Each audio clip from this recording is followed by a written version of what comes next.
Side stories 2 की शुरुआत होती है और हमें कोई बताता है बहुत लंबे अरसे पहले यहाँ पर एक लोनली लड़की रहा करती थी जिसको हर कोई बुली किया करता था।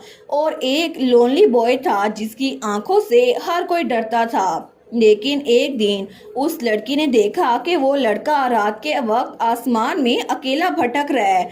और तब उसने कहा, क्या ये एक स्टार है? लेकिन वो पहली लड़की थी जिसने उस बच्चे को ये कहा कि वो एक स्टार की तरह दिखता है। और उस लड़के का दिल वो तो प्यार से भर गया। उसने कहा, एक स्टार। और जब लड़की ने जवाब दिया, बिल्कुल, तुम्हारी आंखें आसमान में एक स्टार की तरह हैं और इसके अलावा ये ब्राइट गोल्डन आईज, ये तो बिल्कुल स्काई में स्टार्स की तरह चमकती हैं। लेकिन तभी कहानी सुनाते सुनाते हमारी हीरोइन वहां पर आ गई थी। वो कहती है, एक सेकंड रुको वेन, आखिर तुम यहाँ पर कर क्या रहे हो? तो वेन कहता है, माय लेडी, नहीं योर मैजेस्टिक एम्प्रेस, जरा यहाँ पर तो देखें, ये मेरी नई इन्वेंशन है। इसकी वजह से अगर मैं कोई कहानी सुना रहा हूँगा ना तो उसके हिसाब से इमेजेस भी चेंज होती जाएंगी। और बाकी पेपर पे बनी स्टोरी बुक्स के अलावा इससे बच्चों को ज्यादा रियलिज्म की सेंस मिलेगी, आपको नहीं लगता? तो हमारी बेटी कहती है, तुम नॉर्थ से इतनी दूर यहाँ पर आए थे, मुझे लगा था पता नहीं क्या बात होगी, तो तुम ये इन्वेंशन लेकर आए हो। लेकिन मुझे लगता है ये इन्वेंशन बड़ी इम्प्रेसिव है, ये तो स्टोरी बुक्स के अलावा भी बहुत सारी चीज़ों में इस्तेमाल हो सकती है। वो कहता है ना? तो हमारी बेटी कहती है, लेकिन आखिर तुम मेरी और एटल की लव स्टोरी हमारे बच्चों के सामने क्यों सुना रहे हो? तो उसकी बेटी और वेन दोनों कहते हैं, क्या ये अलाउड नहीं है? तो हमारी हीरोइन कहती है, ये एम्बैरेसिंग है। तो और या उसकी बेटी कहती है, लेकिन आपकी और डैड की लव स्टोरी मेरे सारे वक्तों में फेवरेट स्टोरी है, तो प्लीज अगर आप मुझे कहानी सुनने दें तो मैं सच में चाहती हूँ कि मुझे भी आप जैसी लव स्टोरी जीने का मौका मिले। तो बेटी कहती है, और या सच में? तो तभी वो कुछ सोचती है, वो कहती है, ठीक है, मैं वेन को तुम्हें कहानी सुनाने से बिल्कुल नहीं रोकूंगी। तो दोनों कहते हैं ये, लेकिन तब वो कहती है, लेकिन आज के लिए इतना काफी है। तो औरिया कहती है, लेकिन क्यों? तो हमारी हीरोइन कहती है, कल एकेडमी में तुम्हारा पहला दिन है, तो मुझे लगता है तुम्हें जल्दी सोना चाहिए ताकि तुम कल लेट ना हो जाओ। तो वेन कहता है, अच्छा, तो फिर आपको भी रेस्ट करना चाहिए, चले हम चलते हैं। तो हमारी बेटी कहती है, तुमने सब कुछ पहले तैयार कर लिया है ना औरिया? वो कहती है, जी बिल्कुल, मैंने अपना बैग सेट कर लिया है और यूनिफॉर्म भी एडवांस में प्रिपेयर करवा लिया है। तो तब उसके सर पे हाथ रखते हुए कहती है, एज एक्सपेक्टेड, मेरी बेटी बहुत ज्यादा टैलेंटेड है। तो वो कहती है, जी मदर। लेकिन तब वो कहती है, ठीक है, अब हम लोग चलते हैं, माय बेबी प्लीज आराम करना। तो वेन भी कहता है, गुड नाइट लेडी ओरिया। और उसके बाद वो लोग वहाँ हॉल में से गुजर रहे थे। तो वेन कहता है, लेडी ओरिया तो सच में इतनी बड़ी हो गई है कि अकेडमी में जा रही हैं। हमारी हीरोइन कहती है, ये अमेजिंग नहीं है? एयरटेल ने कहा था उसको यकीन नहीं होता हमारी बेटी इतनी बड़ी हो गई है। वो तो इस बारे में बड़ा अपसेट लगता है। लेकिन तभी ओरिया अपने कमरे में थी तो वहां पे किसी की आवाज आती है। वो वही स्नोस्टॉर्म स्क्विरल थी। वो कहती है, जल्दी करो, अब सो भी जाओ। हमारी हीरोइन कहती है, देखो अब ये भी मुझे डांट रहा है। लेकिन तब वो लेटते हुए सोचती है, अकेडमी पता नहीं वो कैसी जगह होगी। और इस बार वो स्नोस्टॉर्म स्क्विरल हमारी बेटी की बेटी ओरिया के साथ थी। और तब हमें अगले दिन का सीन दिखा जाता है जहां पर ओरिया अपनी एकेडमी में पहुंच चुकी थी। तो वो सोचती है, अच्छा तो ये है एकेडमी, ये तो बहुत ज्यादा शानदार लग रही है। इसके अलावा यहाँ पर मैंने एम्पायर की हिस्ट्री के बारे में जो कुछ पढ़ा है मुझे यहाँ पर सीखने को मिलेगा। यहाँ पर तो एजुकेशनल इंस्टीट्यूट है और हर एक बिल्डिंग अलग अलग है। और इसके अलावा सबसे बड़ी बात, यहाँ पर मेरी उम्र के बच्चे हैं और वहाँ पर बहुत सारे स्टूडेंट्स थे। वो सोचती है, पैलेस में तो लियोनस और क्यूरस के अलावा जो कि मेरे छोटे भाई हैं ना, उनके अलावा हर कोई मुझसे बड़ा ही था। लेकिन ये एक अच्छी अपॉर्चुनिटी हो सकती है। तो वो गहरी सांस लेती है। वो सोचती है, वैसे भी मैंने रोमांस बुक्स में जो कुछ पढ़ा था ना, वो तो बहुत ज़्यादा औसम था। मैं फाइनली मदर और फादर की तरह लव स्टोरी को एंजॉय कर सकती हूँ। लेकिन जब वो बुक पढ़ी थी तो उसका छोटा भाई कहता है, ब्रदर देखे ना, सिस्टर की आंखें थोड़ी अजीब हो रही हैं। तो उसका भाई कहता है, प्रिटेंड ऐसे करो जैसे तुमने देखा ना हो। तो तब वो अपने डॉक्यूमेंट्स निकालते हुए सोचती है, उससे पहले एकेडमी तो सीखने की जगह है और इसी वजह से मुझे अपना ट्रू पर्पस नहीं भूलना चाहिए। मैं क्राउन प्रिंसेस बनूंगी, इसी वजह से मुझे अपनी स्टडी को पीछे नहीं धकेलना। सबसे पहले हमें मेन बिल्डिंग के मेन हॉल में जमा होना है ऑफिशियल एंट्रेंस सेरेमनी के लिए। उसके बाद एनेक्स की बिल्डिंग में जाना है प्रोफेसर के साथ। लेकिन तभी वहां से कोई आगे बढ़ा था और उसको धक्का लगता है और उसकी सारी बुक्स नीचे गिर गई थी। वो सोचती है पहले दिन ही ये होना जरूरी था क्या, तो अपने डॉक्यूमेंट्स उठा रही थी। वो सोचती है कोई किससे टकराए और माफी भी ना मांगे, ये कितनी बुरी बात है ना। लेकिन तभी कोई उसके साथ उसकी चीजें उठाने में हेल्प करता है तो हमारी ओरिया पीछे हो जाती है। वो सोचती है क्या ये कौन है। तो तब वहां पर एक लड़का था। वो कहता है क्या तुम ठीक हो, तुम्हें कहीं चोट तो नहीं आई। तो वो था हमारी हीरोइन का मेल लीड, ओरिया का मेल लीड। वो सोचती है क्या ये कौन है। वो कहता है ये तो एडमिशन गाइड है ना, तो तुम भी मेरी तरह एक न्यू स्टूडेंट हो है ना। मैंने एक्सपेक्ट नहीं किया था कि एंट्रेंस सेरेमनी में मुझे एक फ्रेशमैन मिल जाएगा, लेकिन हम दोनों ही लेट हैं, तो मैं उम्मीद कर रहा हूँ हम दोनों इकट्ठे चलें। तो तब उसकी तरफ देखते हैं और हाथ बढ़ाते हुए कहते हैं क्या तुम मेरा हाथ पकड़ के खड़ी हो जाओगी। तो ओरिया उसकी तरफ देखती है। वो कहती है बिल्कुल, और वो भी ब्लश कर रही थी। वो कहती है थैंक यू सो मच मेरी हेल्प करने के लिए। लेकिन तब वो दिल में सोचती है अच्छा तो बुक्स में जो डिस्क्राइब किया जाता है वो ऐसा ही है। तो ओरिया कहती है अगर ये ठीक रहे तो क्या मैं तुम्हारा नाम जान सकती हूँ। वो कहता है मेरा नाम सेड्रिक है। वो सोचती है सच में लव एट फर्स्ट साइट ऐसे होता है, लेकिन मुझे तो अकेडमी में बहुत ज्यादा मजा आने वाला है। और तब उसको बड़े प्यार से देख रही थी। और तब हमें कुछ दिनों बाद महल का सीन दिखा जाता है। तो वहाँ पर एटल, बैटी, उसके दोनों भाई और ओरिया खाना खा रहे थे। तो बैटी कहती है क्या सब लोगों ने आज अच्छा दिन गुजारा। तो उसके दोनों बेटे कहते हैं जी बिल्कुल, आज तो बड़ा मजा आया। तो उसका बड़ा बेटा कहता है आज मैंने प्रैक्टिकल टैक्टिक की तरह कुछ सीखा है।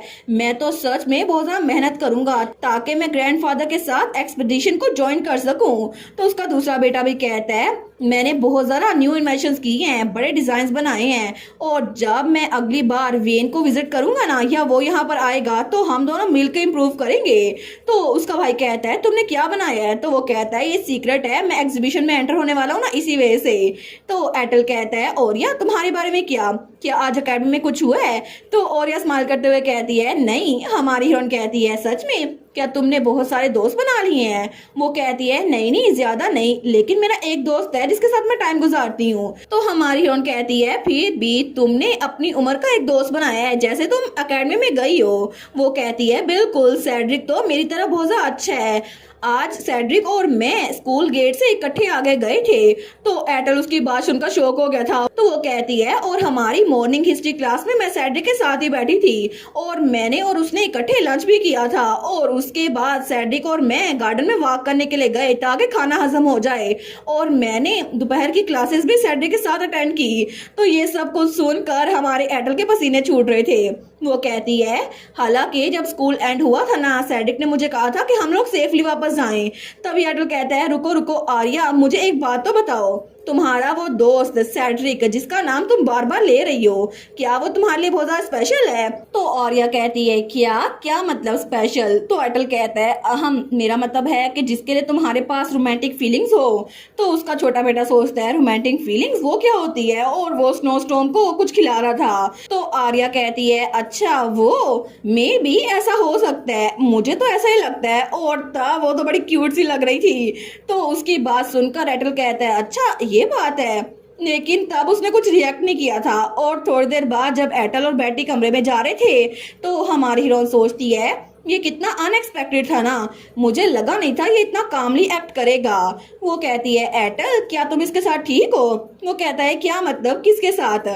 तो बैटी कहती है और या वो किसी को पसंद करती है, लेकिन तुम उसको इतना ट्रायर करते हो, तो मुझे लगा था कि तुम भी मेरे ब्रदर और फादर की तरह थोड़ा मसला खड़ा करोगे। और तब वो वही नेकलेस उतार रही थी जो एटल ने उसको बचपन में दिया था। तो तब वो कहती है तुम्हें पता है ना जब पहले तुम मेरे साथ थे तो क्या कुछ हुआ था। और तब फादर और ब्रदर तो बहुत ज्यादा और प्रोटेक्टेड थे कि तुम तो बिल्कुल किसी प्रिटी बॉय की तरह दिखते हो, और फर बार के करीब ना आना तुम रेप्टाइल।